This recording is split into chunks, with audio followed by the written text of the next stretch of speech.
Clément Brun, bonjour. Bonjour, Merci d'être avec nous merci à vous. pour ce nouveau rencontre avec. On va essayer de faire le tour de votre parcours. 31 ans et j'ai déjà l'impression que vous avez presque tout fait. Non, non, non, non, non. C'est très gentil, mais non, quand même pas. Non, j'ai pas tout fait. J'ai fait des petites choses, mais après c'est toujours déstabilisant de parler de ça. Vous voulez pas plutôt qu'on parle de votre vie? Dans une autre On peut émission, intervertir, je peux vous poser les questions. on le fera dans une autre Ouais, émission, sans problème. Mais on va quand même parler de vous, d'accord. puisque vous êtes comédien. Et on va commencer par le commencement, ça va être plus simple. La légende raconte, C'est ma mère, la ça part légende. bien, hein. Alors c'est peut-être votre mère qui le raconte, mais il y a 10 ans, vous écriviez déjà vos premiers sketchs, des premières brides comme ça de sketch. C'est Oui, vrai? c'est vrai, ouais, ouais, c'est vrai. En fait, j'ai commencé assez tôt le théâtre. J'ai commencé à l'âge de 5 ans au centre aéré. Et puis après, j'ai fait des petits stages comme ça. Et ma maman, je me souviens, m'avait dit, mais tu voudrais pas faire du théâtre, aller dans des cours, plutôt que le faire à l'école ou dans des stages, etc.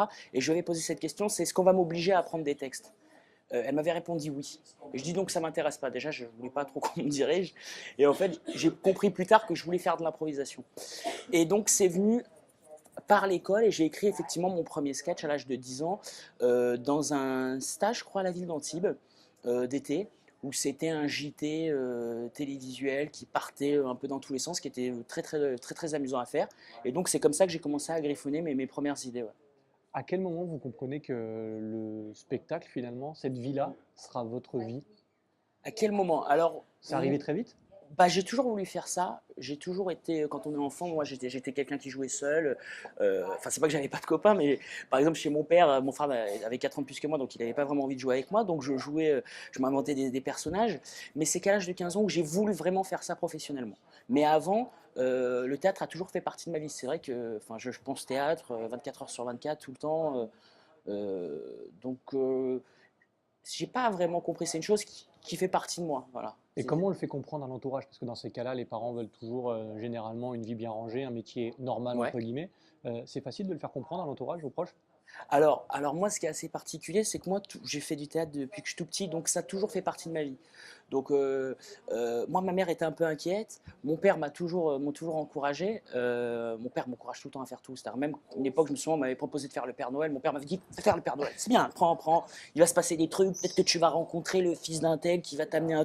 Donc il me pousse un peu comme ça, mais en même temps vu que j'ai toujours voulu faire ça, j'ai jamais été là, entre guillemets, moi j'ai des copains qui se lancent et qui deviennent la vedette de la famille parce qu'ils font du one man ou qui tournent un peu, etc., qui font des choses. Moi, ça a toujours fait partie de ma vie, donc en même temps, ça a toujours été une évidence pour tout le monde. Même Et, mes copains, moi, j'ai pas un fan club de potes qui vont venir à tous mes spectacles. Ils viennent de temps en temps, mais pour eux, c'est normal. Enfin, ça, c'est pas quelque chose d'extraordinaire ou d'original. Ou... bon, les débuts, en tout cas, sont plutôt, j'allais dire, sérieux. Ouais. On parle de cours d'art dramatique, on parle de cours au Théâtre National de Nice. Hum. C'était vraiment cette voie-là qui vous intéressait dès le début? C'est-à-dire la voix théâtrale ou la voix Oui, classique? théâtrale Ouais. et classique du coup Ah aussi. oui, oui, oui, bien sûr, parce que moi, mon frère avait eu cette phrase mythique. Il m'avait dit j'ai raté mon bac en fait. J'ai raté mon bac en fait. Je l'ai eu la deuxième fois avec une mention, hein, mention à l'arrache. Et en fait, si vous voulez, mon frère avait eu cette phrase qui, pour moi, est mythique. Il m'avait dit tu travaillais plus ton théâtre que le bac, ce qui était vrai. C'est vrai que c'était tracé. Je voulais faire ça. J'ai toujours voulu faire ça. Après, le conservatoire, le classique, le théâtre national, ça a été différent. Je l'ai fait parce que moi, j'étais plus basé, puisque je venais du Café Théâtre La Seine-sur-Mer, qui était sur le théâtre, euh, Café Théâtre un petit peu, les sketchs. Et mon frère m'avait dit, oui, mais Didier Bourdon, il a fait le conservatoire supérieur d'art dramatique, national, pardon, d'art national. Donc, du coup, j'ai dit, voilà, je vais peut-être faire un peu de classique, un peu de classique, un peu de contemporain, et un peu laisser les sketchs pour essayer vraiment d'apprendre et d'être un peu plus technique.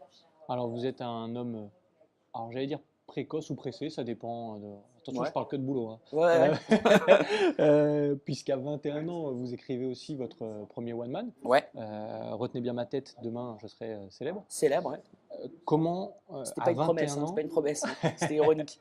mais comment à 21 ans on se dit tiens voilà je vais écrire mon one man et je vais me lancer là-dedans parce que c'est quand même la chose la plus compliquée à faire, de faire rire les gens. Alors c'est très très compliqué. C'est extrêmement compliqué. Après, moi, je l'ai fait, ça a été un cheminement. C'est-à-dire qu'en fait, moi, je suis monté à Paris pour suivre les cours de Jean-Laurent Cochet. À Paris, voilà, financièrement, si on n'a pas trop d'argent, c'est assez compliqué. Donc, c'était assez compliqué. Je suis redescendu. J'ai travaillé 2 mois au Trésor public à Nice. Ça m'a calmé. Et donc, du coup, j'ai commencé à jouer dans des bars. Et en fait, le one-man show, le spectacle en lui-même est venu un peu par hasard. C'est-à-dire qu'en fait, on est venu, j'ai participé, j'ai joué dans des bars, j'ai gagné des festivals d'humour avec un extrait que j'avais écrit à 17 ans, avec un sketch que j'avais écrit à 17 ans. On écrit quoi à 17 ans? Alors, à 17 ans, moi, j'écrivais des choses assez farfelues. C'est qu'en fait, j'avais créé un personnage qui a été dans mon spectacle et qui a bien marché. C'était Kiki. C'était un schizophrène agoraphobe misanthrope qui avait pour animal de compagnie un poulet mort, une carcasse de poulet. Donc c'était très déjanté. Le type passait d'un extrême à un autre. Il tapait le poulet, il le fracassait, et puis après il se rendait compte que quelqu'un l'avait tapé parce qu'il était schizo, donc il soignait. Enfin, il y avait tout un délire comme ça. Moi, j'écrivais des choses assez farfelues. J'étais vraiment dans l'imagination. Ça va mieux depuis? Non, ça va pas beaucoup, mais j'ai toujours eu ce côté, voilà, c'est-à-dire que moi, quand j'écris, j'essaye vraiment de créer des choses qui me font un peu voyager. Parce que c'est vrai que le one-man show, c'est un peu redondant. Les humoristes utilisent beaucoup enfin, les mêmes clés, le divorce, les machins, ça tourne un peu en rond. Alors, c'est pas que j'ai la prétention d'écrire mieux ou de faire mieux, c'est pas ça, hein. C'est juste que j'ai juste envie de faire quelque chose d'un peu plus propre, proche de moi, un peu plus imaginatif. Mais le deuxième spectacle, il est un peu plus dans les codes du café-théâtre. Bon, on en reparlera un petit peu de ce deuxième spectacle. Juste avant, ce premier One Man, il vous permet aussi de faire pas mal de premières parties. Ouais. La grosse expérience, elle est là, d'apprendre de tous ces gens qui vous font confiance, de Roland McDan, de Tex, de Michael Gregorio, de Titoff, et j'en passe.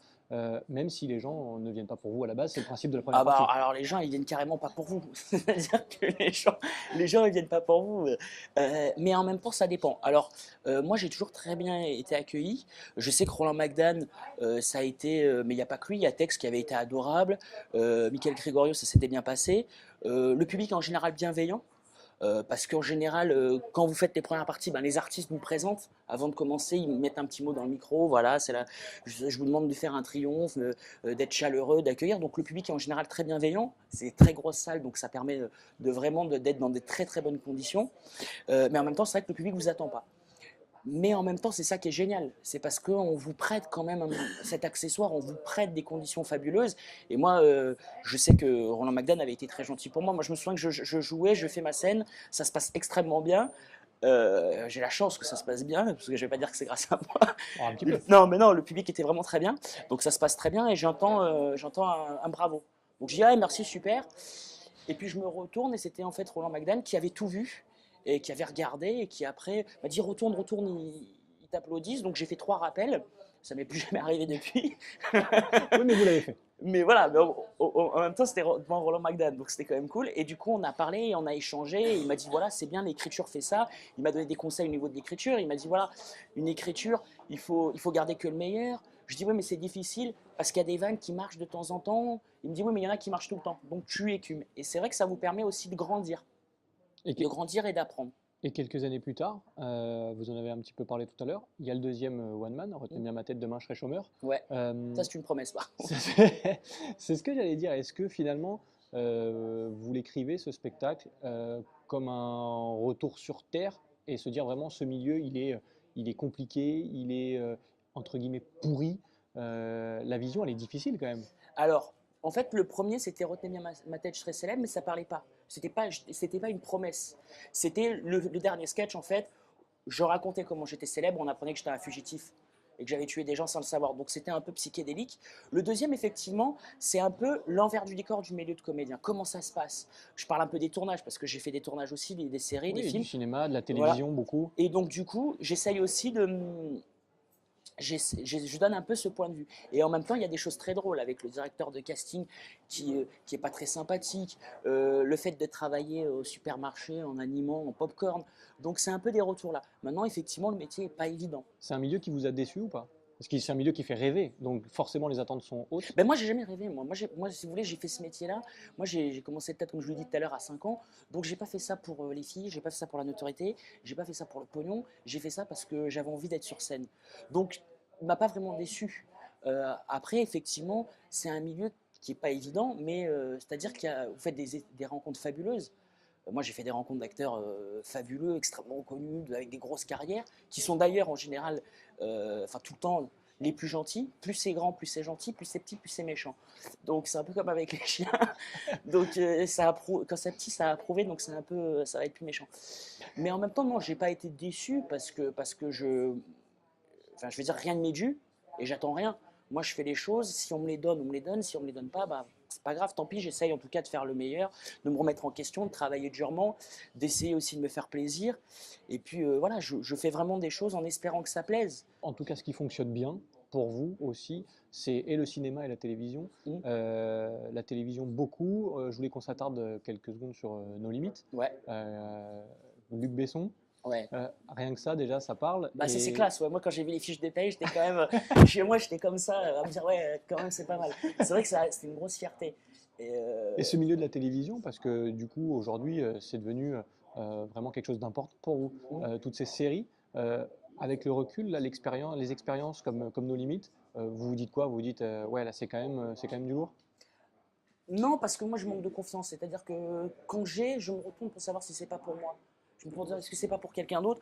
Donc non, Donc, c'est non. pas une légende, les artistes sont aussi contrariés. Ah bah, on est des inquiets. Ouais. Moi, je suis inquiet et je doute beaucoup et je m'aime pas. Enfin, je veux dire, voilà, je me trouve pas beau. Heureusement qu'il n'y a pas de retour parce que je ne regarderai pas le retour. Je serais en train de vomir. Voilà, j'aime pas mon image. Mais en même temps, oui, pour répondre à votre question, oui, voilà, quand on a la chance d'être sur des projets comme ça, surtout quand en plus c'est quand même Nos Limites, un rôle récurrent, alors qui n'était pas le principe, dans les principaux, mais qui était récurrent et qui venait régulièrement, c'est sûr que c'est génial.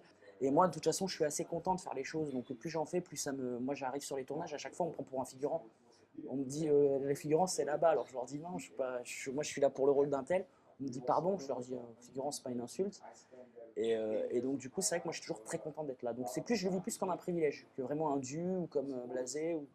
Voilà, je sais pas si j'ai répondu à votre C'est question. parfait. On dirait ma mère. Parce que ma mère vous allez lancer sur un sujet, elle va vous faire tout le truc pour revenir au sujet. Hein. On fera l'interview de maman la prochaine C'est fois, c'est très promis. intéressant. Mais par contre, il faut avoir du temps. Hein. On aura du temps, il n'y a pas de problème. Alors, avant de terminer, je voulais qu'on dise un mot sur le quotidien Ouais, et sur la suite, puisque ouais, forcément, vous avez envie de faire plein de choses. ouais. Aujourd'hui, le quotidien de Clément Brun et les projets, c'est quoi? Alors, c'est les castings, les répétitions, parce que j'aurai le 21 janvier, le 7 avril au Stage à Nice, et le 24 mars à la salle Charlie Chaplin à Saint-Jean-Cap-Ferrat.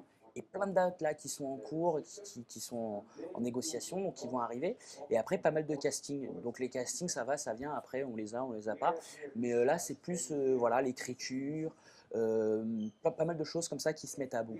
Donc voilà, moi je suis superstitieux, donc tant que c'est pas fait, c'est pas fait. Bon, mais c'est dans un coin en tout cas de l'agenda. Merci beaucoup Clément. Merci à vous. On va vous souhaiter encore plein de bonnes choses et surtout restez dans les parages, restez un peu sudiste, ne devenez pas trop parisien. Hein. Non, ça va, je reste ici, moi j'aime le soleil. Bon, on vous garde. Merci Merci beaucoup beaucoup, Clément. merci à vous.